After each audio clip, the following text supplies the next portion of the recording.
Welcome to this episode on the badges and mottos of the Queens of Henry VIII. My name is Philippa and I will be taking you through their mottos and badges and a brief history of each queen. So let's get into it. Henry VIII was married to his first wife, Catherine of Aragon, for 24 years. Catherine was destined to be England's queen even before her marriage to Henry. She had been betrothed at the age of 3 to Arthur, Prince of Wales, the eldest son of Henry VII and Elizabeth of York, but his premature death in April 1502, only 6 months into their marriage, left Catherine a young widow with an uncertain future. When Henry VII died in 1509, it was his second son, Henry, who became king. The 17-year-old king was keen to show that despite his young age, he was mature and reasoned that being married would go some way to demonstrating this. His choice of bride was already in the country, known to him, and critically, was a foreign princess from a country with which the value of an alliance had been recognised decades earlier by his father.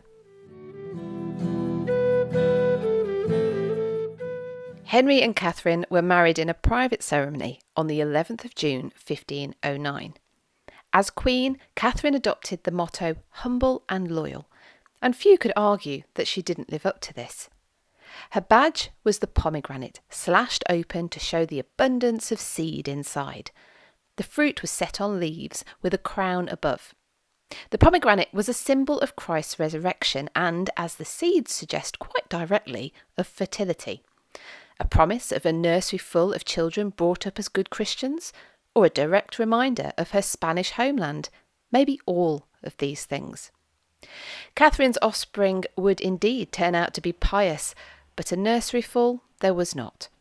A prince christened Henry was born on New Year's Day 1511, but died on the 22nd of February. Despite multiple pregnancies, only one child survived to adulthood, a girl, Mary. Over 2 decades of marriage ended in heartbreak.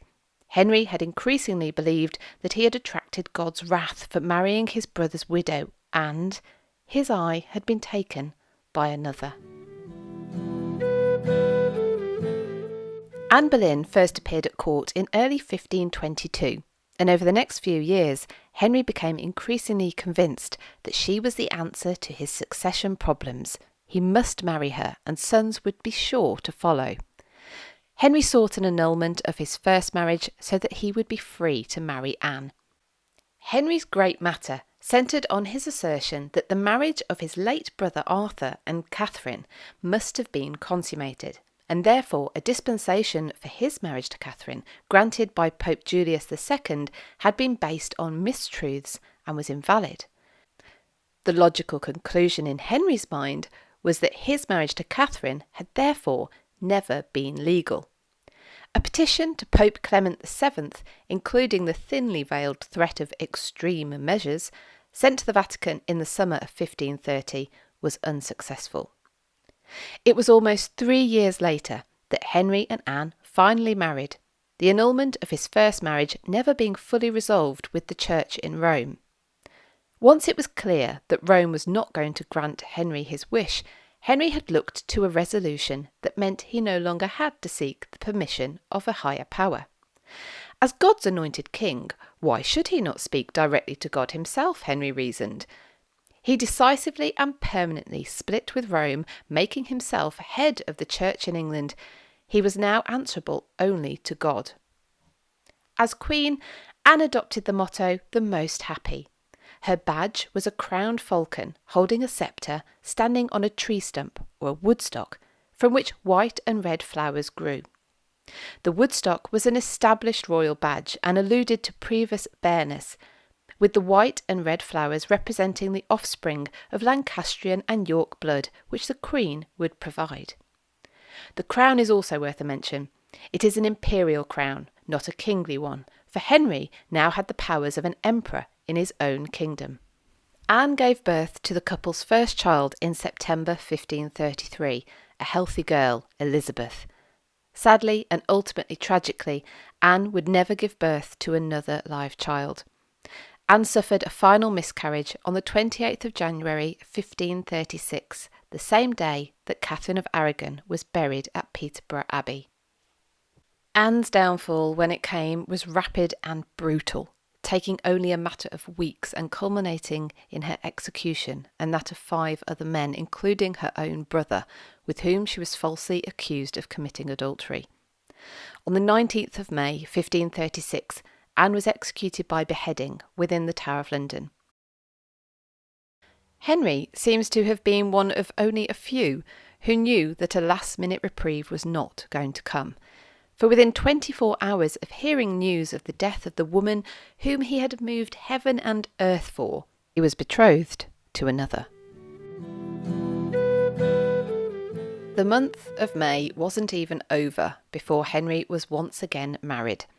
He married Jane Seymour on the 30th of May 1536, only 11 days after Anne Boleyn's execution.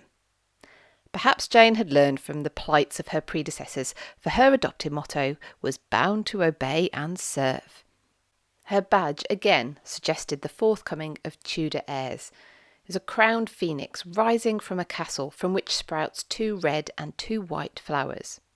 Jane is credited with all sorts of supposed womanly virtues, but she didn't live long enough in the public eye for us to really know what kind of queen, or indeed mother to the heir, she may have become, for she died not long after giving birth to Henry's longed-for son, Edward. The birth had taken place at Hampton Court Palace, where there had been much rejoicing, but celebration quickly turned into concerned prayer and finally grief and sorrow, for although the baby was healthy, Jane had suffered a postpartum infection and died 12 days later.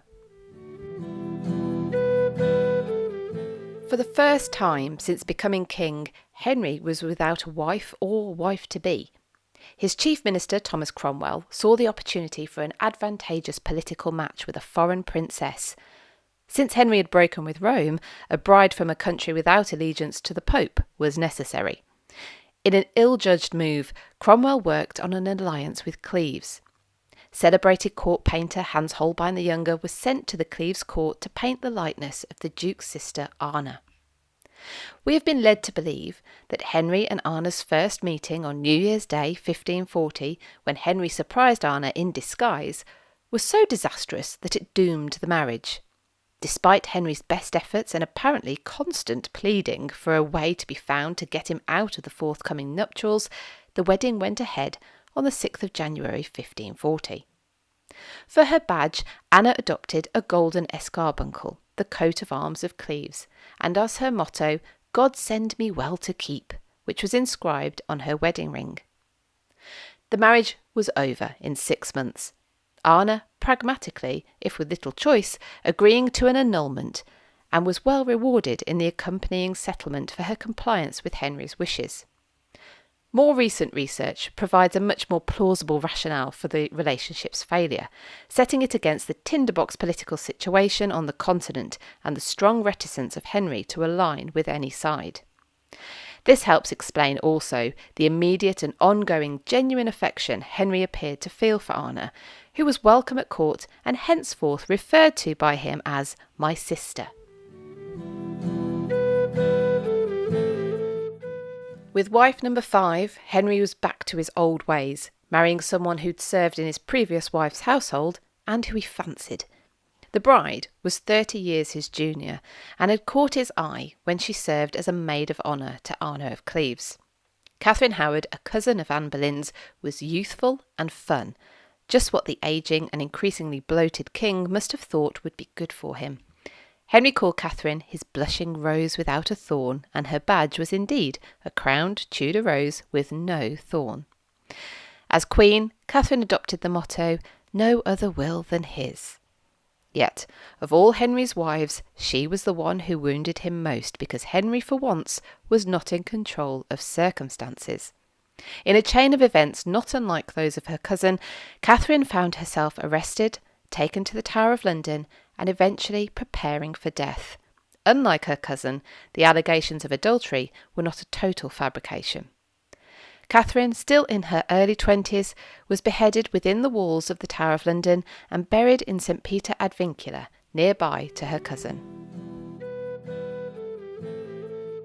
Catherine Parr, the sixth and final wife of Henry VIII, the one schoolchildren are told survived, was a goddaughter of Henry's first wife, Catherine of Aragon, whom she was also named after.